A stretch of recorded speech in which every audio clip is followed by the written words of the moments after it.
What if the real reason that your brand isn't scaling isn't about the ads?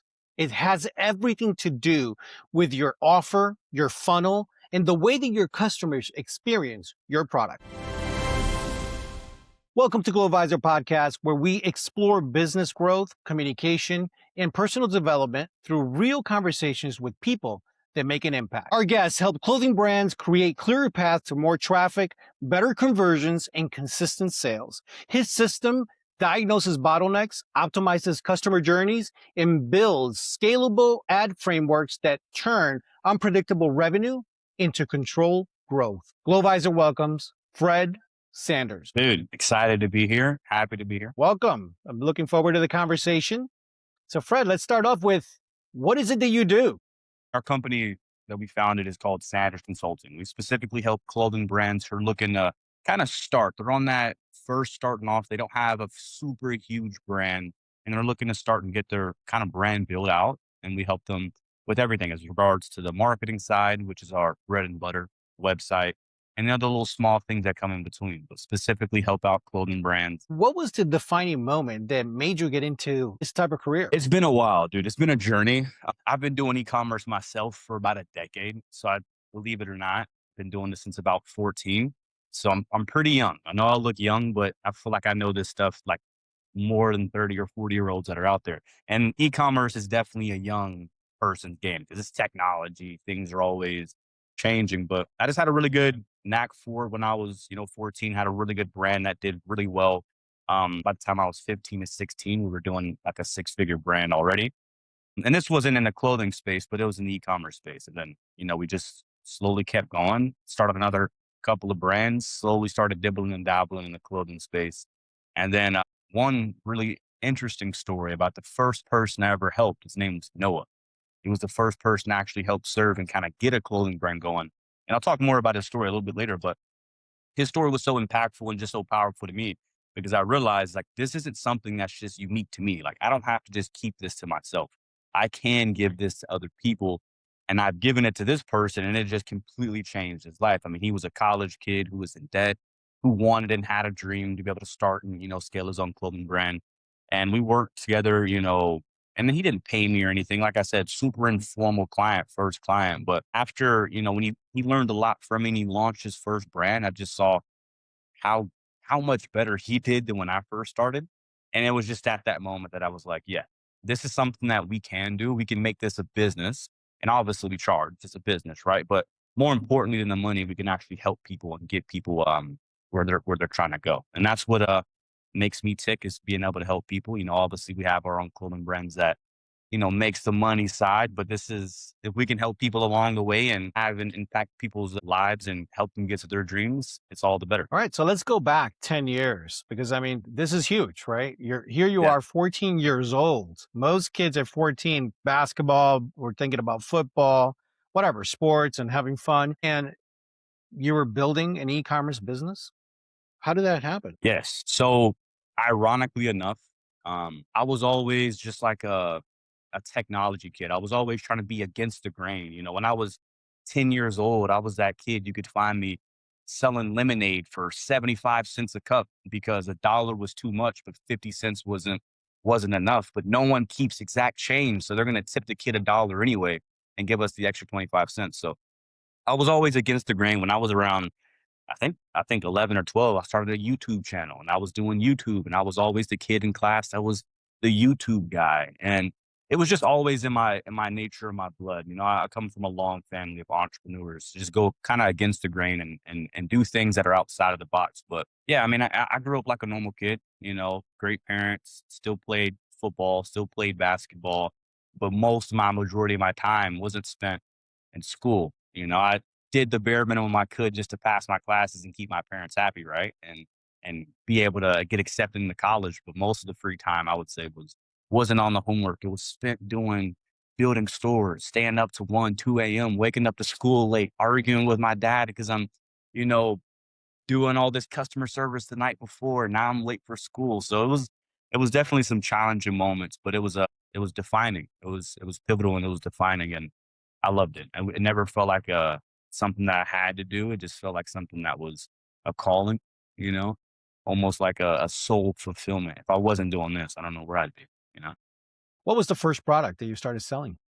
It was actually a toy. So we had a brand called Epic Staff. You would like push it and it would pop out in it was like a magic wand staff.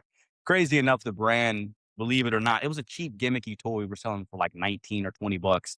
And we were marketing on TikTok at the time when it was first like starting to be a thing. That brand did six figures, like profit net. So it was ridiculous. And I'm like a 16, 15-year-old kid at the time. I remember my dad never knew that I actually was doing anything online. He just thought I was in there playing a game or doing computer games or just locked in my room, right? The day he found out, and this sounds so braggadocious, but very humbly, the day he found out, I walked into his room because the brand was doing really good for a couple of months. And I remember I just dropped just like fat stacks of cash on his bed. I think it was like 30 grand at the time. And I was like, Dad, I'm on my way. And this look on his face, I wish he was here. And if you know anything about me, I love my dad. He's the main reason why I do this. But the look on his face was priceless because it let me know that I was going in the right direction. He had absolutely no idea what I was doing. And I had to spend like another 30 minutes trying to convince him that I wasn't scamming people or selling drugs or doing something like, illegal. But no, he's always been super proud of me. And he's always been, like I said, an entrepreneur. So he's always been supportive, especially when I decided to drop out of college and pursue this full time. He never second guessed my judgment. He always was super helpful in that. So at 16, you knew this is the path that you were going to go on.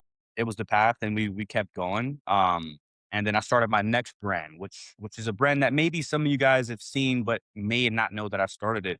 It was a brand called Muscle Max. It's actually responsible for that little plaque thing right back there. Marketing on TikTok. And we had, I think when we stopped around like 1.1 million followers and like 500K subscribers on YouTube. We were marketing organically on TikTok, selling like a push-up board. So I would literally go around. And the funny part of starting this brand, I started it because since I was at home locked in on a computer all day, I wasn't as good as talking to people as I would want to. Like I didn't feel like my social skills and network skills were there. So I started a brand that forced me to get out of my comfort zone and make money. And how it worked is I would have a phone and I would record a TikTok and I would go up to people and say, hey, do you want to try this push-up board challenge for $200? If you beat it, you get $200.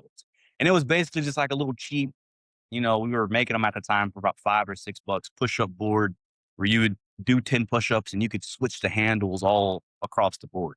And that thing just blew up. Like I said, we got 1.1 million followers on TikTok and the 500,000 on YouTube.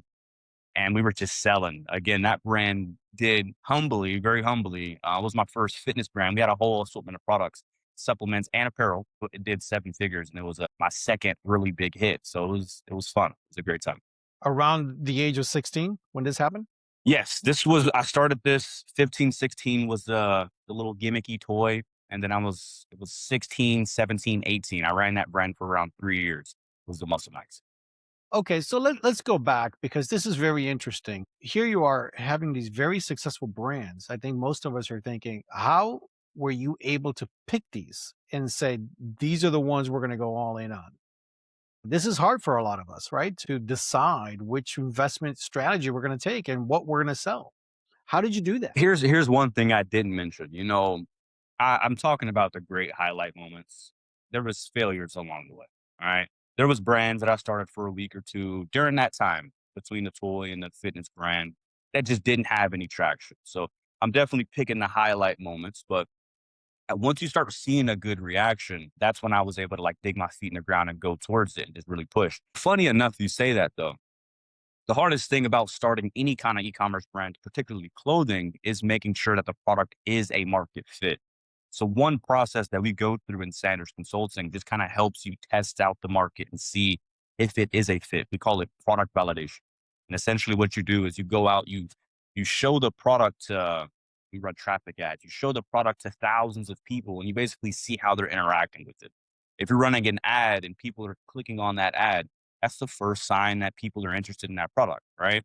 If when they click on the ad, they land on the website, they start adding it to cart, that's the next sign that they're interested in this product and they start buying it, etc.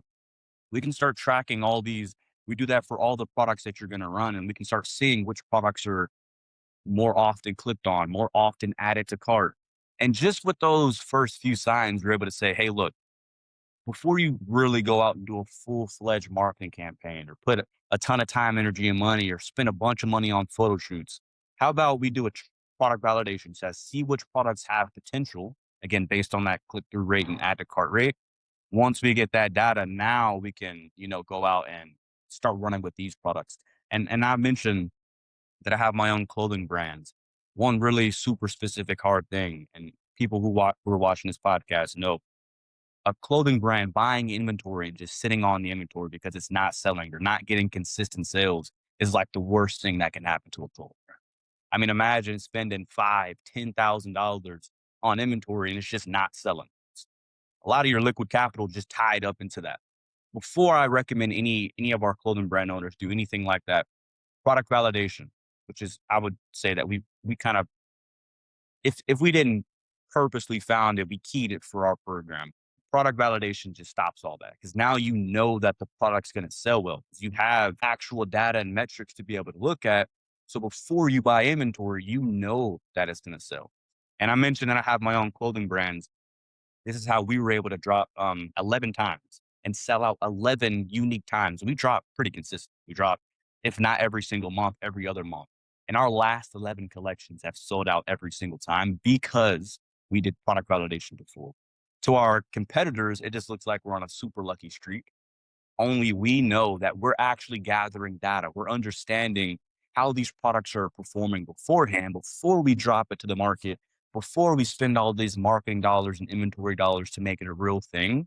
We're gathering this data. So when we do drop the product, it's like we're 2, 3, 4, 5 steps ahead of our competitors. And we only drop winning products. Does that make sense? Sure. So what you do is you try the market before you drop the product. How long is that timeline? So it's really cool. That timeline it can vary. It can vary from a couple of weeks to about a month or two, depending on, how product validation is going. If you do a full collection of products and nothing's hitting, and you got to go back and redesign. So it can take a little bit of time depending on how good your products are. If they're, if you're getting products in the very beginning that are, validating per se. But I would say, before you go out there and spend a bunch of money, we've in our program leverage AI nowadays to do what we call like pre-order drops. Okay. So I feel like the next natural question that happens in your head is like, well, how do you validate a product that you don't have? Like, how can you test a product that you don't buy inventory for? Isn't that like putting the cart before the horse? We leverage AI, and dude, I kid you not, it's so ridiculous. People wouldn't believe me. People would think it's so gimmicky. And AI nowadays, it's photos. I guarantee 60%, 70% of the things you see on social media nowadays with brands are AI. You have no idea. It's so ridiculous.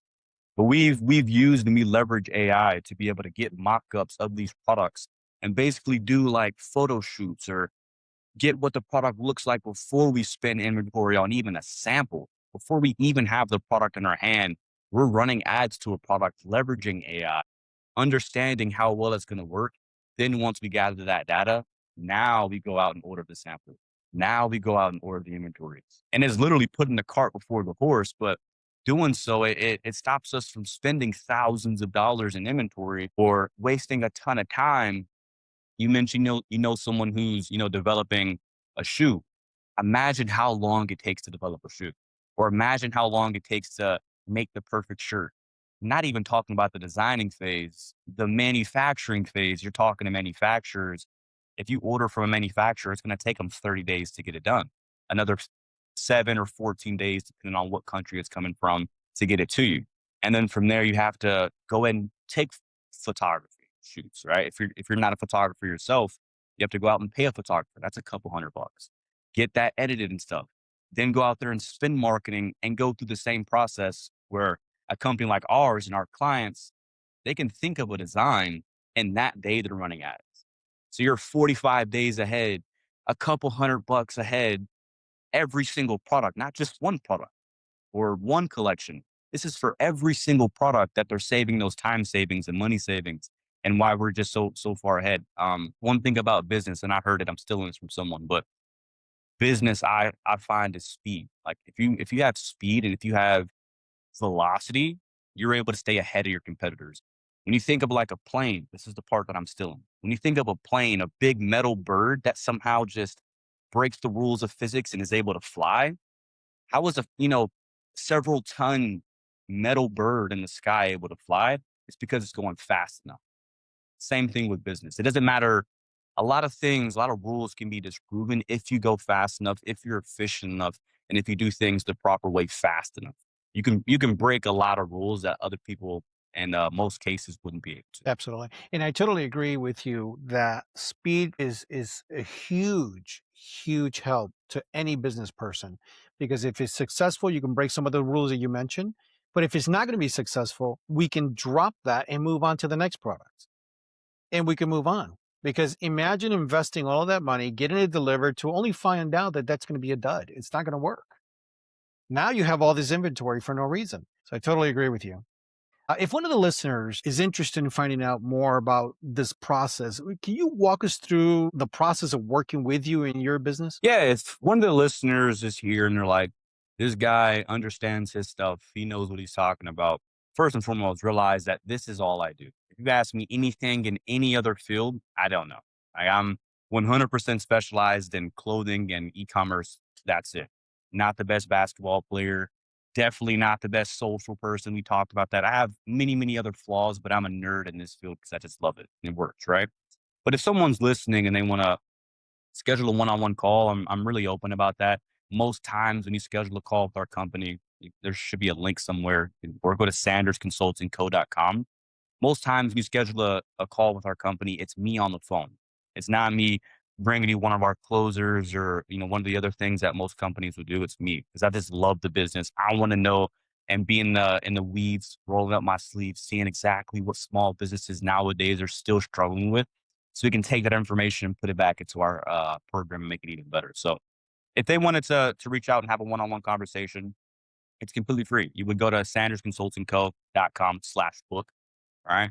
Schedule a call where we just break down and audit your business to see exactly what's going on, what the problem is. Maybe you're not doing product validation. Maybe you didn't make a mistake, but maybe you already bought the inventory. It's fine. A lot of clients come to me and I tell them about product validation. They're like, dude, I should have did that before I spent all this money. And I'm like, don't freak out. Do it next time, but I still have a solution for you. And we go through other things like, for instance, marketing. If you're having marketing issues, we can help you set up what we call the ads pixel. A lot of people are familiar with an ads pixel, but how we leverage and key it again is a lot different from most agencies and most people will do. Just a quick refresh if you don't know what an ads pixel is. Like, Joe, have you ever searched up like dog food on your phone and then you went to Instagram or Facebook and now you're seeing ads for dog food specifically, Everywhere. right? People Yes. wonder, why is social media free? Why don't they charge? Everything else is, we're in a capitalist society. They charge money for everything. You can't look at anything in your room right now that doesn't have a dollar figure attached to it. So why does social media just break that rule? It's because you're not paying for it up front. You're paying for it with your information. The ads pixel collects information from you and understands your name, your height, weight, the zip code, all these things about you, right? What websites you visit, and it sells that data to advertisers. Okay.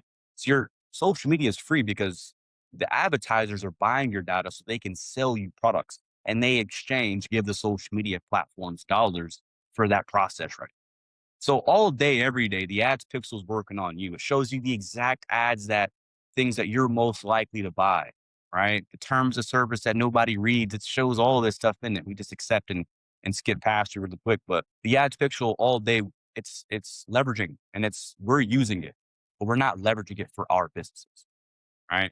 We're not leveraging it. We're not being the advertiser who goes out there and pays Facebook for the information where they consume. So our process is just kind of flipping that and making sure that you're using that database that knows so much about you specifically and your clients and customers to be able to, when you're running ads, you're showing to the right people, you're getting in front of the right person, you're not wasting ad dollars and ad spend.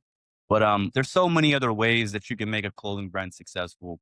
Whether you have the wrong products, just doing better marketing, making sure you have a solid website funnel.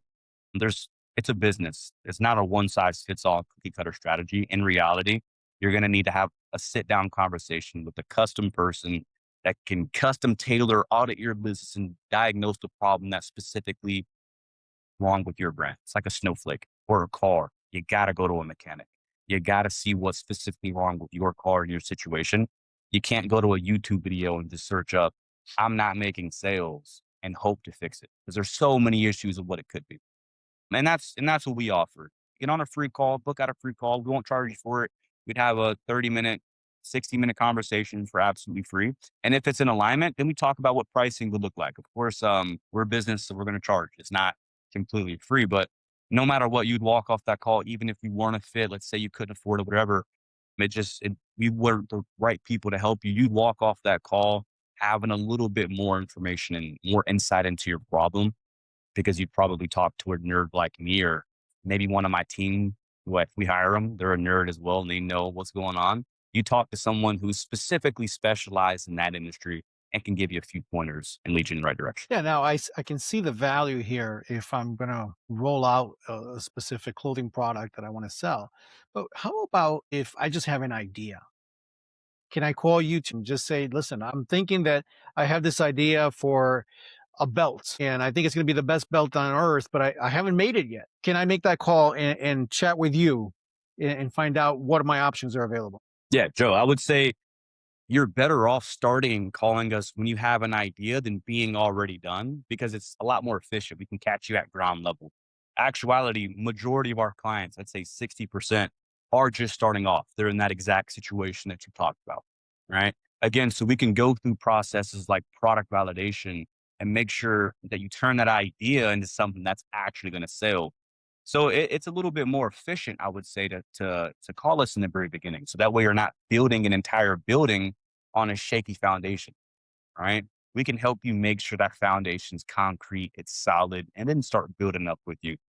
But no matter what, I would say we help a pretty broad variety of brands and stages, depending on where you're at. We help people who are already doing, 10, 30, 40K a month, and they're trying to figure out how to scale up to that $100,000 a month, right? We work with some pretty big brands, but I'd say our bread and butter are, those working class people who want another stream of income. They're super creative.